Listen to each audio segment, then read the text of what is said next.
एक बार फिर से आप सभी दर्शकों का आपके अपने स्टडी मेंटर यूट्यूब चैनल पर हार्दिक स्वागत है। आज के वीडियो में हम आपके सामने लेके आए हैं एनसीईआरटी क्लास 12th जो हिस्ट्री सब्जेक्ट है उसके इम्पोर्टेंट क्वेश्चन। ये क्वेश्चन शेखावाटी मिशन 100 से जो सेवारत शिक्षकगण हैं उन्होंने बहुत ही मेहनत और लगन से इनको तैयार किया है। आज के वीडियो में हम देखेंगे चैप्टर नंबर फर्स्ट, जिसका टाइटल है हड़प्पा सभ्यता, ईंट, मनके और अस्थियाँ। ये क्वेश्चन आपकी बोर्ड एग्ज़ाम को देखते हुए तैयार किए गए हैं ताकि विद्यार्थियों को अच्छे अंक प्राप्त करने में किसी प्रकार की कोई कठिनाई ना आए। अगर आपने अभी तक चैनल को सब्सक्राइब नहीं किया है तो चैनल को सब्सक्राइब कर लें और अधिक वीडियो देखने के लिए आप प्लेलिस्ट में जाकर और जो सब्जेक्ट हैं उनके वीडियो आप देख सकते हैं। तो शुरू कर रहे हैं आज का अपना ये हिस्ट्री से संबंधित फर्स्ट चैप्टर। फर्स्ट चैप्टर का फर्स्ट क्वेश्चन है, कौन सा हड़प्पाई स्थल मनके बनाने के लिए प्रसिद्ध माना जाता है? तो वो है चनहुदड़ो। दूसरा है 1944 ईस्वी में भारतीय पुरातत्व एवं सर्वेक्षण विभाग के डायरेक्टर जनरल कौन थे? तो उस समय के डायरेक्टर जनरल जो थे तो वो थे I.M. व्हीलर। नेक्स्ट क्वेश्चन है, आद्य शिव मोहर कौन से पुरातत्व स्थल से प्राप्त हुई है? तो ये हुई है मोहनजोदड़ो सभ्यता से। नेक्स्ट है, कौन से स्थान से बाजरे के दानों के पुरावशेष प्राप्त हुए हैं? तो वो स्थान है गुजरात। किस पुरातत्ववेत्ता के नेतृत्व में धोलावीरा में उत्खनन शुरू हुआ था? तो वो थे R.S. बिष्ट। अगला क्वेश्चन है, हड़प्पा सभ्यता के नगरों के जो भवन हैं वो किससे बने होते थे? तो वो पक्की ईंटों के द्वारा निर्मित होते थे। अगला क्वेश्चन है, सिंधु घाटी सभ्यता में सड़कों का निर्माण किस पद्धति से किया जाता था? तो उस पद्धति का नाम है ग्रिड पद्धति। नेक्स्ट है, मोहनजोदड़ो में कुओं की कुल संख्या जो थी वो पूछी गई है कितनी थी? तो उस समय लगभग 700 कुएं मोहनजोदड़ो में बने हुए थे। अगले क्वेश्चन की हम बात करें, कौन से हड़प्पाई पुरास्थल से एक साथ दो अलग अलग फसलें उगाने के अवशेष प्राप्त हुए हैं? तो वो हैं कालीबंगा। मोहनजोदड़ो के विशाल स्नानागार के जलाशय के तल में जाने के लिए कौन से भाग में सीढ़ियाँ बनी हुई थी? तो वो उत्तरी और दक्षिणी जो दोनों भाग हैं वहाँ पर वो सीढ़ियाँ बनी हुई थी। तो ऑप्शन सी इसका सही जवाब हो जाएगा। अगला क्वेश्चन है, पुरातत्वविद संस्कृति शब्द का प्रयोग किसके लिए करते थे? तो इसका जवाब हो जाएगा, पुरातत्वविद संस्कृति शब्द का प्रयोग पुरावस्तुओं के ऐसे समूह के लिए करते हैं जो एक विशिष्ट शैली से बने होते हैं और सामान्यतः एक साथ एक विशेष भौगोलिक क्षेत्र तथा कालखंड से वो संबंधित होते हैं। अगला क्वेश्चन है, हड़प्पा सभ्यता की प्रमुख पुरावस्तुओं के नाम आपको बताने हैं। तो वो वस्तुएं हैं मोहरें, मनके, बाट, पत्थर के फलक और पकी हुई ईंटें। नेक्स्ट क्वेश्चन है, हड़प्पा सभ्यता के पुरास्थलों से कौन से अनाजों के अवशेष प्राप्त हुए हैं? तो उन अनाजों में आते हैं गेहूँ, जौ, दाल, सफ़ेद चना, तिल, बाजरा और चावल। नेक्स्ट क्वेश्चन है, हड़प्पा स्थलों से मिली हड्डियों के आधार पर मवेशी व जंगली जानवरों के नाम आपको बताने हैं। तो मवेशियों के नाम तो हैं भेड़, बकरी, भैंस, सूअर और जंगली जानवरों के नाम है वराह मतलब सूअर, हिरण और घड़ियाल। नेक्स्ट है, हड़प्पावासी खेत जोतने के लिए कौन से साधनों का प्रयोग करते थे? तो वो बैल और हल का प्रयोग करते थे। नेक्स्ट है, मिट्टी से बने हल के प्रतिरूप कहाँ से प्राप्त हुए हैं? तो वो हुए हैं बनवाली, हरियाणा से। नेक्स्ट क्वेश्चन है, कौन से पुरास्थल से जुटे हुए खेत के साक्ष्य प्राप्त हुए हैं? तो वो है कालीबंगा जो राजस्थान स्टेट में आता है। हड़प्पा वासियों द्वारा फसल कटाई के लिए प्रयुक्त कौन कौन से औजार काम में वो लेते थे उनके नाम बताने हैं। तो लकड़ी के हथों में बैठाए गए पत्थर के फलक और धातु के औजार वो उस समय कृषि के लिए काम में लेते थे। नेक्स्ट है, उन दो पुरास्थलों के नाम बताइए जिनके आधार पर पुरातत्ववेत्ता यह मानते हैं कि हड़प्पाई लोगों द्वारा कृषि के लिए जल संचय किया जाता था। तो वो हैं, नहर के अवशेष की हम बात करें तो उसमें अफ़गानिस्तान में सोर्तुगई, और जलाशय के अवशेष की बात करें तो वो है गुजरात में धोलावीरा।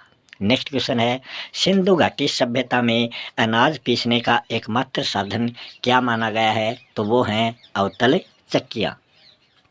नेक्स्ट क्वेश्चन की हम बात करें तो किन्हीं दो आरंभिक हड़प्पा संस्कृति स्थलों के नाम आपको बताने हैं। तो वो हैं आमरी नाल और दूसरी है कोटदीजी। नेक्स्ट है, किन्हीं दो विकसित हड़प्पा पुरास्थलों के नाम बताने हैं। तो उसमें एक तो हड़प्पा है, दूसरा मोहनजोदड़ो है। नेक्स्ट क्वेश्चन है, सिंधु घाटी सभ्यता की खोज की घोषणा कब और किसके द्वारा की गई थी? तो ये की गई थी 1924 ईस्वी में भारतीय पुरातत्व सर्वेक्षण विभाग के महानिदेशक जॉन मार्शल के द्वारा।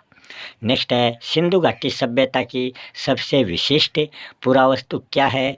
तो वो है हड़प्पाई मुहर, जो सेलखड़ी नामक पत्थर से बनाई जाती है। भारतीय पुरातात्विक सर्वेक्षण विभाग के प्रथम डायरेक्टर जनरल कौन थे? या फिर इस क्वेश्चन को इस रूप से भी पूछा जा सकता है कि भारतीय पुरातत्व का जनक किसको कहा जाता है? तो वो कहा जाता है अलेक्जेंडर कनिंघम को। नेक्स्ट क्वेश्चन है, अवतल चक्कियाँ हड़प्पा सभ्यता के किस स्थान से प्राप्त हुई हैं? तो वो मोहनजोदड़ो से प्राप्त हुई हैं। शंख से वस्तुएं बनाने के दो प्रमुख केंद्रों के नाम आपको बताने हैं। एक तो नागेश्वर है, दूसरा बालाकोट है। परिपक्व हड़प्पा सभ्यता का काल निर्धारण कितना किया गया है? तो इसका जो काल निर्धारण है वो 2600 ईसा पूर्व से लेकर 1900 ईसा पूर्व के बीच में माना गया है। अगला क्वेश्चन है, कौन से हड़प्पाई स्थलों में पूरी बस्ती किलेबंद मानी जाती है? तो वो हैं धोलावीरा और लोथल। दोनों ही जो पूरा स्थल हैं वो गुजरात स्टेट में आते हैं। नेक्स्ट है, मन के निर्माण में किन पदार्थों का प्रयोग किया जाता है? तो इसमें कार्नेलियन, जैस्पर, स्फटिक, क्वार्ट्ज तथा सेलखड़ी, तांबा, कांसा और सोने का प्रयोग इन मनकों में किया जाता है। अगला क्वेश्चन है, हड़प्पाकालीन भवनों में भूमि तल पर बनी दीवारों में खिड़कियों की अनुपस्थिति किस बात की ओर इशारा करती है? तो वो हड़प्पाई लोगों द्वारा अपनी एकांतता को दिए जाने वाले महत्व की ओर इशारा करती है। नेक्स्ट क्वेश्चन है, मोहनजोदड़ो की ऐसी सार्वजनिक संरचनाएं कौन सी है जिनका प्रयोग विशिष्ट सार्वजनिक प्रयोजन के लिए किया जाता है? तो वो है माल गोदाम और विशाल स्नानागार। अगला क्वेश्चन है, फोयांस क्या है? तो फोयांस जो है वो घिसी हुई रेत अथवा बालू तथा रंग और चिपचिपे पदार्थ के मिश्रण को पकाकर बनाए गए पदार्थ हैं जिनसे कीमती छोटे पात्रे बनाए जाते हैं। अगला क्वेश्चन है, पूरी तरह से शिल्प उत्पादन में संलग्न बस्ती कौन सी है? तो वो है चन्हूदड़ो। नेक्स्ट है, मनकों में छेद करने के उपकरण जो हैं वो कहाँ से प्राप्त हुए हैं? ये प्राप्त हुए हैं चन्हूदड़ो, लोथल और धोलावीरा से। अगला क्वेश्चन है, लाजवर्द मणि का सबसे अच्छा स्रोत माना जाता है? तो वो सुदूर अफ़गानिस्तान में सोर्तुगई के निकट इसका स्रोत माना जाता है। कार्नेलियन कहाँ से प्राप्त किया जाता था? तो ये गुजरात के भड़ोच में स्थित लोथल से प्राप्त किया जाता था। नेक्स्ट है, हड़प्पा काल में मोहर निर्माण हेतु सेलखड़ी कहाँ से प्राप्त की जाती थी? तो ये दक्षिणी राजस्थान तथा उत्तरी गुजरात से प्राप्त की जाती थी। नेक्स्ट है, तांबे की असाधारण संपदा कहाँ से मिली है? तो वो गणेश्वर, जोधपुरा, खेतड़ी क्षेत्र से मिली है। नेक्स्ट क्वेश्चन है, हड़प्पावासी तांबा कहाँ से प्राप्त करते थे? तो ये खेतड़ी क्षेत्र के गणेश्वर, जोधपुरा से तथा अरब प्रायद्वीप के दक्षिणी पूर्वी छोर पर से ये तांबा प्राप्त करते थे। दक्षिणी पूर्वी छोर पर स्थित ओमान से। नेक्स्ट है मेसोपोटामिया के लेखों में मगान का उल्लेख किसके लिए हुआ है? तो ओमान के लिए तांबे के एक स्रोत के संदर्भ में इसका उल्लेख हुआ है। नेक्स्ट है मेसोपोटामिया के लेख में दिलमून शब्द किसके लिए प्रयुक्त हुआ है? तो ये दिलमून जो शब्द है ये बहरीन द्वीप के लिए प्रयुक्त हुआ है। नेक्स्ट है मेसोपोटामिया के लेखों में मेलुहा शब्द किसके लिए प्रयुक्त हुआ है? तो मेलुहा जो शब्द है वो हड़प्पा सभ्यता के लिए प्रयुक्त हुआ है, जिसका शाब्दिक मेलुहा का शाब्दिक अर्थ है नाविकों का देश। नेक्स्ट है पुरातत्वविदों के अनुसार मेलुहा का हाजा पक्षी क्या था? तो मोर उनका हाजा पक्षी माना जाता है। नेक्स्ट है मेसोपोटामिया के लेखों में नाविकों का देश किसे कहा गया है? तो वो मेलुहा को नाविकों का देश कहा गया है, जो हड़प्पा या फिर सिंधु सभ्यता का एक स्थल माना जाता है। ऋग्वेद में उल्लेखित पुरुष शब्द का अर्थ क्या होता है? तो ऋग्वेद में जो उल्लेखित पुरुष शब्द है उसका अर्थ आपको बताना है। तो इसका अर्थ होता है प्राचीन किला या गढ़। नेक्स्ट क्वेश्चन है पुरंदर किसे कहा गया है? तो आर्यों के युद्ध के देवता इंद्र को पुरंदर अर्थात गढ़ विध्वंसक इसको कहा गया है। नेक्स्ट है हड़प्पा के समान मोहरे मोहनजोदड़ो के से किस पुरातत्ववेत्ता ने खोजी थी? तो वो थे राखलदास बनर्जी। अगला क्वेश्चन है खुदाई में एक समान क्षैतिज इकाइयों के बजाय नई तकनीक टीले के स्तर विन्यास का अनुसरण का आरंभ किसके द्वारा किया गया है? तो ये I.M. व्हीलर के द्वारा इसका निर्माण किया गया है, इसकी शुरुआत की गई है। वेदियों के साक्ष्य जो हैं वो कहाँ से मिले हैं? तो वो कालीबंगा और लोथल जो पुरा स्थल हैं वहाँ से वेदियों के साक्ष्य मिले हैं। नेक्स्ट क्वेश्चन है किन संरचनाओं को अनुष्ठान के महत्व का माना गया है? तो वो मोहनजोदड़ो के विशाल स्नानागार तथा कालीबंगा व लोथल की वेदियों को अनुष्ठान के लिए महत्व माना जाता है। ऋग्वेद का संकलन काल कब माना गया है? तो इसका संकलन काल लगभग 1500 ईसा पूर्व से लेकर 1000 ईसा पूर्व के मध्य माना जाता है। अगला क्वेश्चन है सिंधु घाटी सभ्यता के संदर्भ में निम्नलिखित पर आपको टिप्पणियाँ लिखनी है। तो ये 4 ऑप्शन हैं, इनमें से किन्हीं 2 पर आपको टिप्पणी लिखनी है। जो भी 2 ऑप्शन के बारे में आप ज़्यादा जानते हो उनके बारे में आपको लिखना है। सबसे पहले हम बात करते हैं जल निकासी। जल निकासी में बात करें तो हड़प्पा शहरों की सबसे अनूठी विशेषता जो थी वो उसकी नियोजित जल निकासी प्रणाली मानी जाती है कि वो जल निकास के लिए उचित व्यवस्था उन्होंने कर रखी थी। सड़कों और गलियों को ग्रिड पद्धति से उन्होंने निर्मित किया था और वो एक दूसरे को समकोण पर काटती थी, मतलब 90 डिग्री पर। ऐसा प्रतीत होता है कि पहले नालियों के साथ गलियों या सड़कों को बनाया गया था और फिर उनके अगल बगल में आवासों का निर्माण किया गया था। आवासों को गली की नालियों से जोड़ा गया था और घरों की जो नालियां हैं वो पहले एक होदी में जाती थी जिसको मलकुंड के नाम से भी जाना जाता है। होदी या मलकुंड में खाली होती थी वो नालियां और फिर गंदा पानी जो है वो गली की नलियों में गली की जो नालियां थी उसमें वो बह जाता था। दूसरा ऑप्शन है गणेश्वर जोधपुरा संस्कृति। अब इसके बारे में हम बात करेंगे तो इसमें हम देखें राजस्थान के क्षेत्रीय क्षेत्र में मिले साक्ष्यों को पुरातत्ववेत्ताओं ने गणेश्वर जोधपुरा संस्कृति के नाम से पुकारा है। इस संस्कृति के विशिष्ट मृद भांड हड़प्पाई मृद भांडों से बिल्कुल अलग हैं तथा यहाँ तांबे की वस्तुओं की विपुल संपदा हमें देखने को मिली है। राजस्थान के क्षेत्रीय क्षेत्र से हड़प्पा सभ्यता के लोग तांबा आयात करते थे। नेक्स्ट क्वेश्चन है इसका तीसरा ऑप्शन है हड़प्पा लिपि। सिंधु घाटी सभ्यता की लिपि को अभी तक पढ़ा नहीं जा सका है, अतः इसे रहस्यमयी लिपि के नाम से भी जाना जाता है। सिंधु घाटी सभ्यता के अधिकांश अभिलेख जो हैं वो संक्षिप्त हैं तथा सबसे लंबे अभिलेख में लगभग 26 चिन्ह जो हैं वो उसमें दिखाई देते हैं। सिंधु घाटी सभ्यता की लिपि में कोई निश्चित वर्णमाला नहीं थी। इसमें चिन्हों की संख्या जो थी वो लगभग 375 से लेकर 400 के मध्य मानी जाती है। यह लिपि दाएं से बाएं ओर लिखी जाती है। फिर इसके चौथे ऑप्शन की बात करें, बाठ प्रणाली, तो इसमें हम देखेंगे सिंधु घाटी सभ्यता के बाठ एक सूक्ष्म या परिशुद्ध प्रणाली द्वारा नियंत्रित माने जाते थे।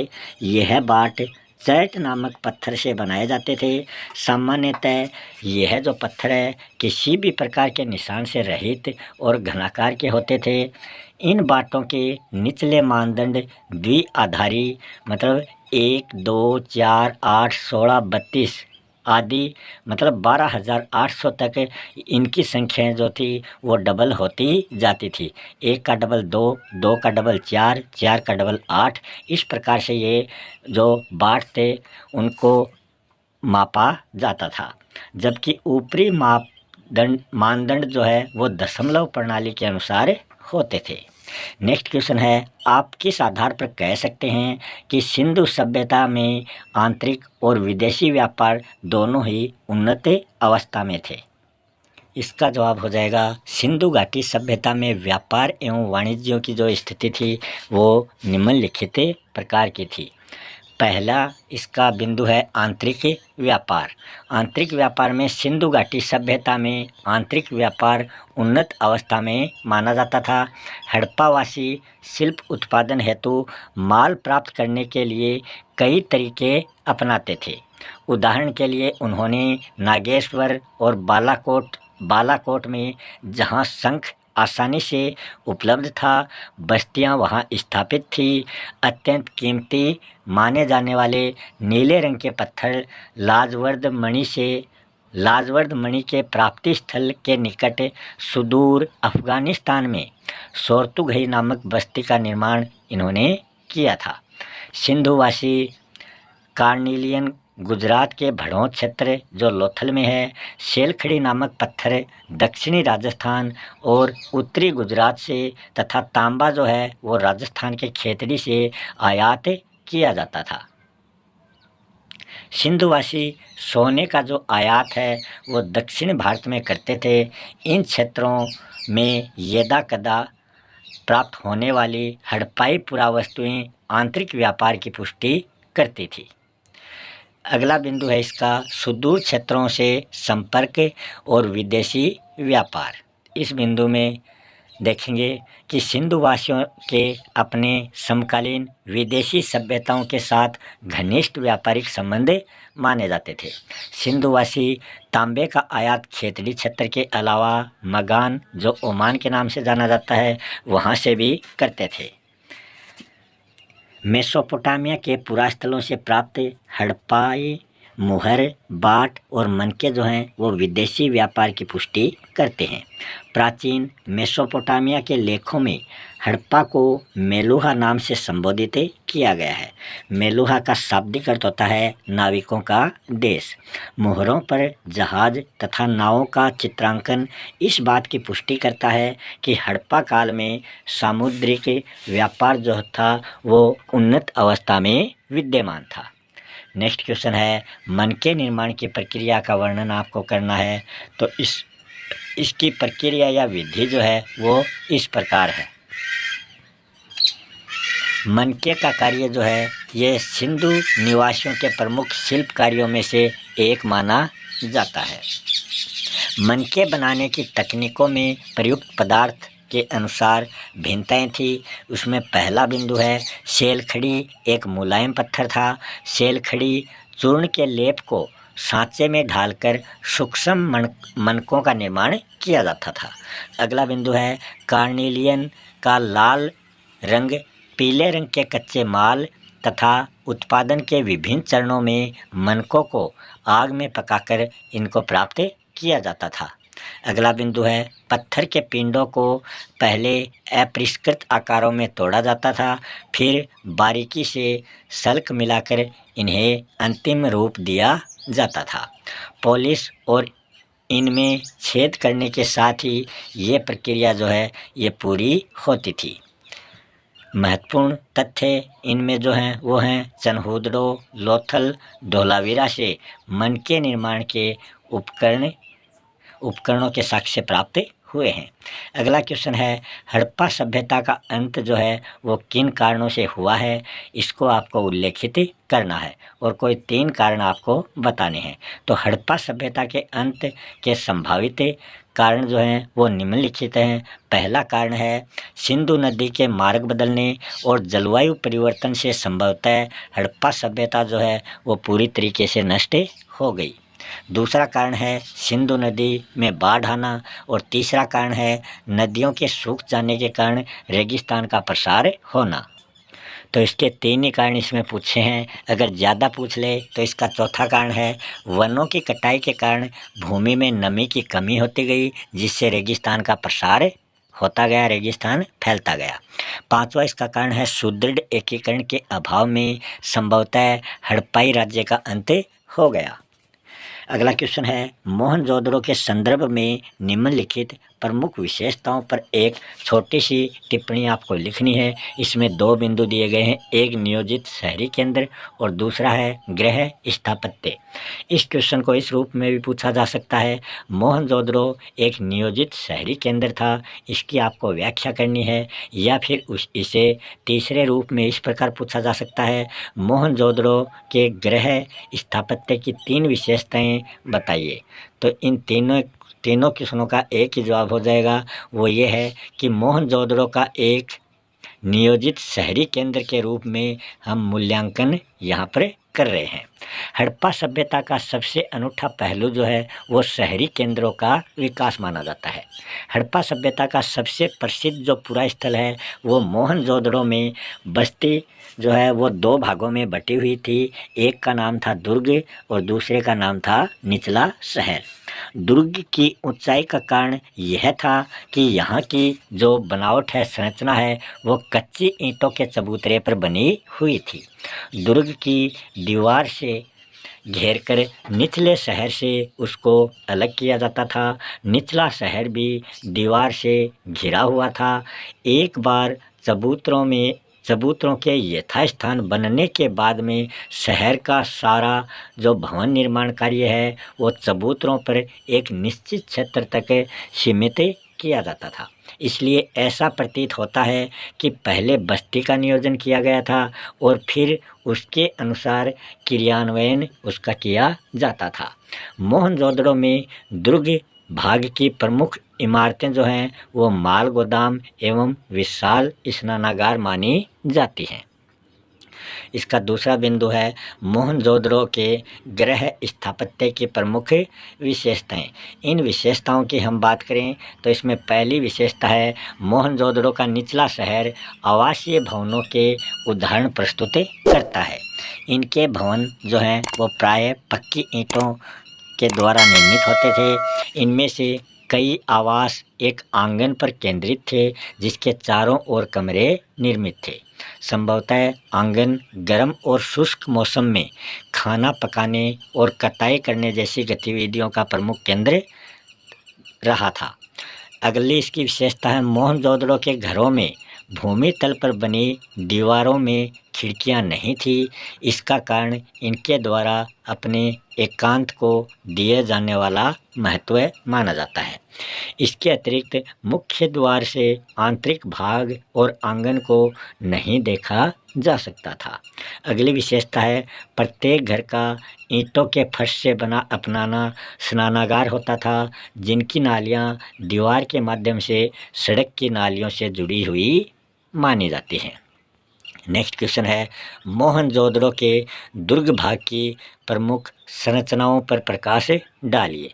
तो इसका जवाब हो जाएगा मोहनजोदड़ो पुरा स्थल के दुर्ग भाग में हमें जिन संरचनाओं के साक्ष्य मिले हैं उनमें से सबसे प्रमुख संरचनाएं माल गोदाम और विशाल स्नानागार मानी जाती हैं, जिनका प्रयोग संभवतः विशिष्ट सार्वजनिक प्रयोजनों के लिए किया जाता था।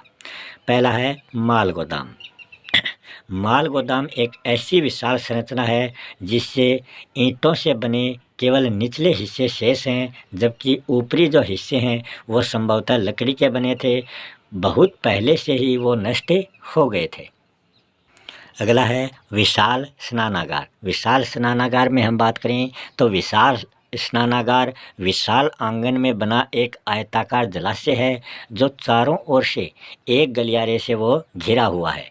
जलाशय के तल तक जाने के लिए इसके उत्तरी और दक्षिण भाग में सीढ़ियां बनी हुई हैं। जलाशय के किनारों पर ईंटों को जमा कर तथा जिप्सम के गारे के प्रयोग से इसे जलबद्ध किया गया था।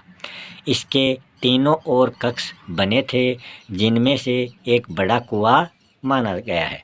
एक गलियारे के दोनों ओर 4-4 स्नानागार बने थे।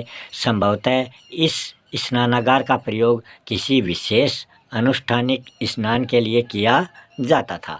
तो इसी के साथ अपना आज का ये चैप्टर यहीं समाप्त होता है। अगर आपको वीडियो पसंद आया हो तो वीडियो को लाइक करें, शेयर करें, और अगर आपने अभी तक चैनल को सब्सक्राइब नहीं किया है तो कृपया करके चैनल को भी सब्सक्राइब कर लें, ताकि आने वाले वीडियो की नोटिफिकेशन जो हैं वो आप तक पहुंच सके। मिलते हैं अगले वीडियो में किसी नए टॉपिक के साथ। तब तक के लिए आप सभी का बहुत बहुत धन्यवाद।